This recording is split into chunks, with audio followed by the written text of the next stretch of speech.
Je vous salue encore en cette matinée de percée où nous croyons que Dieu a une parole de vie, une parole dite à propos. Ce matin, le thème n'est rien d'autre que influence à trois dimensions.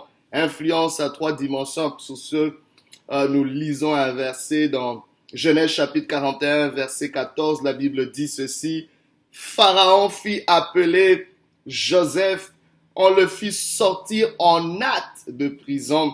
Il se rasa, changea de vêtements et se rendit vers Pharaon.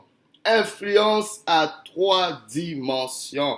Laissez-moi vous dire que Dieu peut influencer sur plusieurs facteurs à la fois pour accomplir ses desseins dans nos vies. Oh, c'est le Dieu qui va vous préparer pour une provision, mais c'est aussi le Dieu qui va préparer la provision pour vous. C'est le Dieu qui va vous préparer pour une destinée, mais c'est le Dieu qui en même temps prépare une destinée pour vous. Laissez-moi vous dire que la réalisation de nos rêves sont beaucoup plus grands que nos rêves eux-mêmes. Parce que Dieu qui donne les rêves est un Dieu d'abondance. Tu peux avoir rêvé quelque chose, tu peux avoir reçu un rêve de la part de Dieu, mais ce n'est rien comparé à la réalisation de ce rêve. C'est pour ça que la plupart des gens qui ont impacté le monde ont toujours été éblouis. Ils se sont toujours dit, mais c'est pas ce que j'avais envisagé. Si on m'avait dit que j'aurais eu tel impact, j'aurais peut-être pas cru. Tout ce que je voulais, c'était faire ceci. Tout ce que je voulais, c'était servir. Tout ce que je voulais, c'était poursuivre ce rêve. Mais je ne pensais pas que les choses allaient avoir cette proportion. J'aimerais t'annoncer de la part de Dieu que ce que tu vois, oh my God, est rien comparé à ce que tu vivras. Car le Dieu que tu sais, le Dieu que tu invoques, le Dieu qui a déposé ce rêve en toi est capable de faire au-delà. Vous savez, parfois nous devons grandir avec nos rêves. On prend le cas de cet homme dont on nous parle dans ce texte, Joseph. Ce jeune homme d'à peu près 17 ans qui a eu des rêves de grandeur, des rêves d'excellence, des rêves d'être plus grand que son père, sa mère, des rêves d'être plus grand que ses frères, des rêves qui ont suscité la jalousie de ses frères, les rêves qui l'ont amené à payer un prix inimaginable, où il a été rejeté, vendu par ses frères, trahi, où il a été faussement accusé, passé par la prison, oublié même par les gens à qui il avait aidé, les gens qu'il avait aidés. Donc c'est un jeune homme qui est peut-être blessé, meurtri, affecté. À un moment, il pouvait se dire, est-ce que ces rêves s'accompliront encore? Mais laissez-moi vous dire, Joseph n'avait encore rien vu. Il ne réalisait pas que les rêves qu'il avait eus à Canaan pouvaient s'accomplir dans une terre étrangère. Parfois, Dieu ne nous donne pas trop de détails sur la réalisation de nos rêves, mais il nous donne quand même des rêves. Aujourd'hui, si tu entends sa voix, reçois ce rêve, bien-aimé. C'est le rêve qui te permet de continuer encore. C'est le rêve qui te permet de te réveiller encore. Laissez-moi vous dire, vous êtes créés, c'est pour un rêve. Il y a un rêve de Dieu qui doit se réaliser dans vos vies. Parfois, ça va nous prendre de grandir avec nos rêves parce que imaginez-vous que le Dieu qui communique ce rêve est un Dieu qui est infini. Mais il le communique à des êtres qui sont finis comme nous. Et parfois, Dieu fournit beaucoup d'efforts pour, oh my God, pour rendre ces rêves accessibles à notre niveau. Parce que ça sort de la pensée infinie de Dieu et ça doit entrer dans notre pensée finie. Donc, quelque part, notre maturité, notre niveau de compréhension pourrait même limiter notre perception du rêve. C'est pour ça que parfois, ça va prendre de grandir. Quand nous deviendrons un peu plus grands, plus matures, nous comprendrons encore une autre dimension du rêve. Et le jour où le rêve s'accomplit, on est juste ébloui parce qu'on se dit, j'aurais jamais pensé. Exactement parce que ça vient de la pensée de Dieu. On ne peut pas saisir pleinement ce que Dieu veut faire. Qui peut vraiment sonder les voies de Dieu? J'aimerais vous dire une chose que nous devons grandir aussi de la compréhension de nos rêves.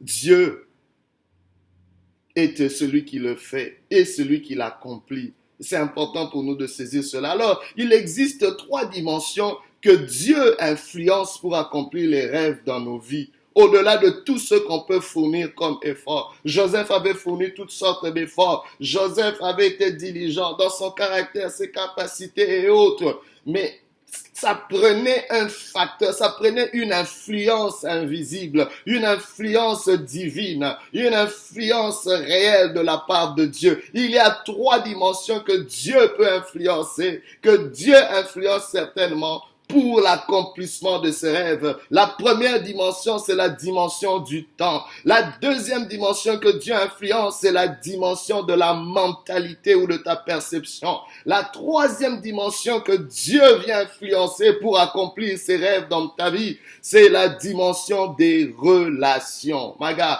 Dieu influence sur ces 3 dimensions, ton temps, ta mentalité et tes relations. C'est ce qu'il a fait dans la vie de Joseph. Oh bien-aimé, Joseph se réveillait en prison, mais c'était un jour pas comme les autres. J'aimerais vous dire, les jours que nous vivons sont peut-être ordinaires, sont peut-être malheureux, sont peut-être monotones. Je sais pas quel genre de journée tu vis. Peut-être tu es fatigué de cette monotonie. Peut-être tu es fatigué de tourner en rond. Tu es fatigué de ne pas d'avoir de l'espace. Tu es fatigué d'être confiné, d'être limité quant à tes mouvements, quant à tes possibilités. Oh, si tu es peut-être comme Joseph qui était dans la prison pendant que nous lisons ce texte, il se retrouve en prison, confiné, limité dans l'expression même de sa personne et de ses aspirations. Mais pendant qu'il se réveillait ce jour-là, c'était un jour qui pour lui était comme un autre jour, une autre routine de prisonnier, où on l'appelait par son matricule, où on minimisait peut-être sa valeur, où on pouvait lui dire quand manger, quand dormir, quand faire ceci ou quand faire cela. Je ne sais pas si tu as parfois l'impression que la vie ne te donne pas beaucoup d'options. Oh my God. Et c'est frustrant quand tu sors dedans de toi qu'il y a beaucoup plus que tu peux donner, il y a beaucoup plus que tu peux faire, il y a beaucoup plus que tu peux atteindre. Mais à chaque fois que tu oses, la vie te ramène à cette réalité que tu n'es pas capable, que tu es rien, que tu es petit. J'aimerais te dire, oh bien-aimé, écoute ce qu'il y a au-dedans de toi. Oh, parce que le réveil au-dedans de toi, c'est Dieu qui est en train de le susciter. Parce que pendant que Joseph était dans sa routine, il y a quelque chose qui se passait dans le palais royal. My God, pendant que tu vis quelque chose, tu ne sais pas ce que Dieu est en train de faire de l'autre côté. Oh, j'imagine que c'est comme les 2 versants d'une montagne. Joseph avait le rendez-vous que Dieu donne à Joseph, c'est au sommet de la montagne, c'est au point de réalisation de ses rêves. Pendant qu'il est en train de vivre sa routine habituelle de prisonnier, de limite, Dieu est en train d'orchestrer, Dieu est en train d'influencer dans l'ombre les temps et les circonstances. Dieu est en train d'influencer. On voit le pharaon qui est troublé par un rêve. On voit toute la cour royale qui est dans l'incapacité d'amener une solution au rêve du roi. My God. Et on voit même maman pendant que Joseph vit sa routine. Il y a un homme qui se souvient de Joseph, le serviteur de Pharaon qui avait bénéficié des services de Joseph en prison, mais qu'il avait oublié après 2 ans. Il se dit, je me souviens qu'il y avait un jeune homme, un Hébreu, qui a été capable d'interpréter les rêves. Celui-là pourrait aider Pharaon. Pharaon, bien-aimé, ordonne qu'on puisse sortir Joseph de prison. Joseph ne sait pas tout ça. Il se réveille un bon matin en prison, mais il ne sait pas que, my God, cette journée va enfanter l'extraordinaire. J'aimerais dire à quelqu'un, on continue dans ce qui est ordinaire, parce que ce qui est ordinaire peut enfanter l'extraordinaire. Quand Dieu influence les 3 dimensions de ta vie, quand Dieu influence ces 3 dimensions dans ta vie, bien aimé, il peut faire de l'ordinaire l'extraordinaire. C'est pas un problème que ta vie soit ordinaire. Oh, bien aimé, tant aussi longtemps qu'il y a un Dieu extraordinaire qui peut avoir une influence sur ta vie. Oh, j'aimerais que tu puisses continuer à croire que Dieu existe, que Dieu existe. C'est pas parce que tu ne le vois pas qu'il n'existe pas. C'est pas parce que tu ne le sens pas qu'il n'existe pas. C'est pas parce qu'il te parle pas qu'il n'existe pas. C'est pas parce qu'il est silencieux en ce moment que Dieu n'existe pas. C'est pas parce que les ténèbres sont autour de nous que nous vivons une crise et l'incertitude que Dieu n'existe pas. Laisse-moi te dire que le Dieu qui a déposé ce rêve dans ta vie n'est pas démissionnaire. Que le Dieu qui a déposé ce rêve rêve dans ta vie n'est pas détrôné. Oh, il est encore au contrôle. Il est encore au pouvoir. Oh my God, on ne peut pas le voter. On ne peut pas le destituer. Il est Dieu de par lui-même. Oh, j'aimerais qu'on puisse réaliser à qui on a affaire. Joseph avait reçu ses rêves. Il n'avait pas demandé de les rêver. Il n'avait pas forcé ses rêves. Ses rêves sont venus au-dedans de lui. Alors, qu'est-ce que Dieu fait? La Bible déclare, Pharaon donna l'ordre qu'on puisse sortir, qu'on puisse faire appeler Joseph. Et là, regardez ce qui se passe. La Bible nous dit, on le fit sortir en acte de prison, dans la précipitation. Regarde, on voit l'influence de Dieu sur le temps. J'aimerais vous dire, oh, il y a une accélération qui se fait. Les choses commencent à bouger rapidement dans la vie de Joseph. J'aimerais vous dire une chose. On sait beaucoup de choses sur le temps. On va dire que le temps passé ne revient plus. Oh, le temps, c'est la seule commodité qu'on ne peut pas économiser. Le temps, il y a toute chose est faite. Il y a un temps pour toute chose. Il y a beaucoup de choses qu'on dit sur le temps. Bien aimé, j'aimerais vous dire une chose. Toutes ces choses ne sont pas forcément vraies en ce qui concerne Dieu. Ce que tu penses ou ce que tu sais sur le temps n'est pas forcément vrai pour Dieu. Ça s'applique à nous, mais c'est pas forcément applicable à Dieu. Dieu n'est pas limité par le temps comme nous le sommes. Donc, bien aimé, c'est important de faire cette nuance-là. Bien que le temps nous limite, bien que le temps nous fait défaut, bien que nous courons après le temps, bien que parfois tu as l'impression que tu n'as pas beaucoup de temps, mais laisse-moi te dire que Dieu n'est pas limité par ces aléas-là du temps. La Bible déclare que le temps a un seul maître. Le temps, oh my God, le temps a un maître, c'est Dieu. La Bible déclare Dieu est maître des temps et des circonstances. Le temps sait à qui il doit obéir. Et Dieu qui est maître de temps peut accélérer le temps, peut retarder le temps et peut arrêter même le temps. On l'a vu le faire avec Josué où le soleil s'est arrêté sur Gabaon pour que Josué puisse accomplir sa mission. Je ne sais pas, mais quand Dieu est sur le point d'accomplir quelque chose dans ta vie, d'accomplir ce rêve dans ta vie, Dieu va influencer le temps. Dieu peut accélérer ton temps. Dieu peut retarder ton temps. Dieu peut arrêter même ton temps pour te faire entrer dans cet accomplissement-là. J'aimerais vous dire, il y a une chose que Dieu va préférer restaurer dans ta vie. Je ne sais pas, tu as peut-être perdu beaucoup de choses, mais au lieu de te concentrer à vouloir restaurer toutes ces choses que tu as perdues, Dieu va restaurer juste une chose et tout le reste va être restauré. Il restaure le temps, my God.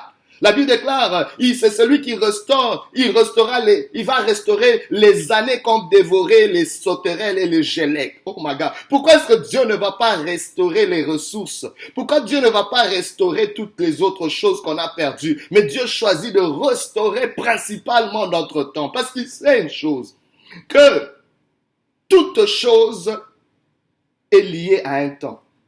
Il y a un temps pour toute chose, que, comme nous le dit le livre d'Ecclésiaste. C'est pour ça que Dieu sait que quand il restaure ton temps, il restaure toutes les choses qui est assignées à ce temps-là. Oh my God, je ne sais pas qu'est-ce que tu as perdu, je ne sais pas quel retard tu as connu, mais quand Dieu veut est sur le point d'accomplir ses desseins dans ta vie, il restaurera ton temps, qui va restaurer toutes les choses qui sont liées à ton temps. Oh, j'aimerais dire à quelqu'un aujourd'hui de la part du Seigneur que Dieu il y a un temps pour ton élévation, il y a un temps pour l'accomplissement des promesses de Dieu dans ta vie. Il faut croire que ton jour arrive. Il faut croire qu'il y a un temps qui arrive que Dieu a marqué dans sa préscience.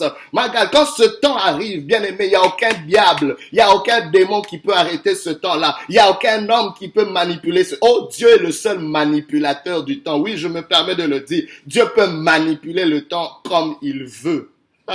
Je prie que Dieu puisse manipuler ton temps. Je prie que Dieu puisse influencer ton temps. Oh my God. C'est quelque chose que Dieu peut faire. Alléluia. Pourquoi? Parce que chaque chose a son temps, mais aussi chaque chose prend un certain temps pour se développer.